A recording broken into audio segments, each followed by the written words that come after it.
ஸ்ரீமதி ராமானுஜாய நமः. வசுதேவசுதம் தேவம் கம்சசாணூரமர்தனம் தேவகீ பரமானந்தம் கிருஷ்ணம் வந்தே ஜகத்குரும்.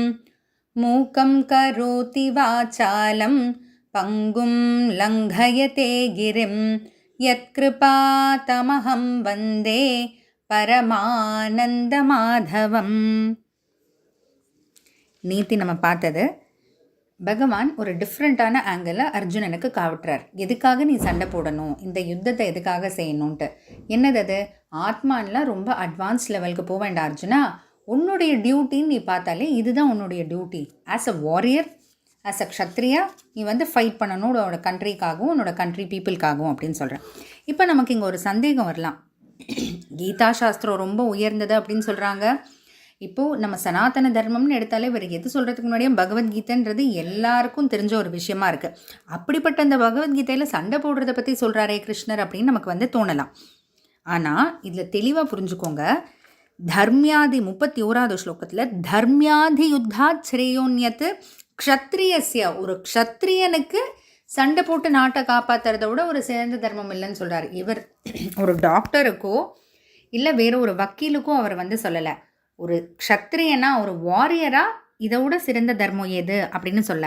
அதே போல் இது மூலமாக மோட்சத்தையே அடையலாம் அப்படின்னு சொல்கிறாரே. சண்டை போட்டு போய் மோட்சம் போட முடியுமானா, அகெயின் இங்கேயும் பார்க்க வேண்டியது, மோட்சத்துக்கு போகிறதுக்கு பல வழிகள் இருக்குது. தியானம் பண்ணி மட்டுமே தான் மோட்சம் போக முடியும் அப்படின்றதெல்லாம் இல்லை.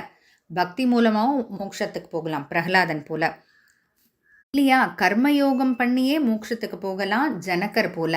அந்த மாதிரி இல்லை, ஞான யோகத்து மூலமாகவே மோட்சத்துக்கு போகலாம், பரத்வாஜர் போல்.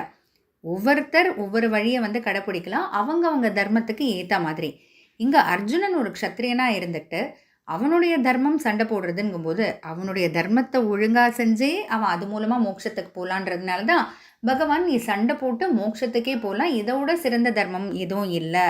க்ஷத்ரியஸ்ய அந்த பாயிண்ட்டை அண்டர்லைன் பண்ணிக்கணும் நம்ம. க்ஷத்ரியனுக்கு அப்படின்ட்டு பகவான் சொல்கிறார்.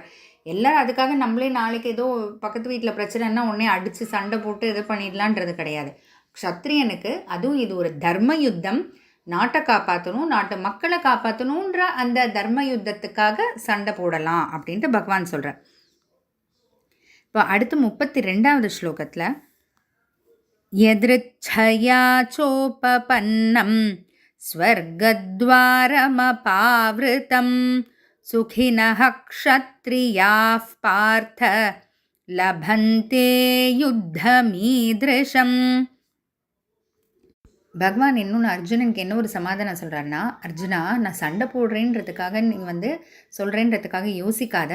இந்த சண்டையுமே நீ தேடி போகலை இல்லையா. எதிர்ச்சையா சோப்ப பண்ணம், எதிர்ச்சையாக எதேர்ச்சியாக கோயின்சிடன்ஸ் பை கோயின்சிடன்ஸ் அந்த சண்டை உனக்கு கிடச்சிருக்கிற ஒரு சான்ஸ்.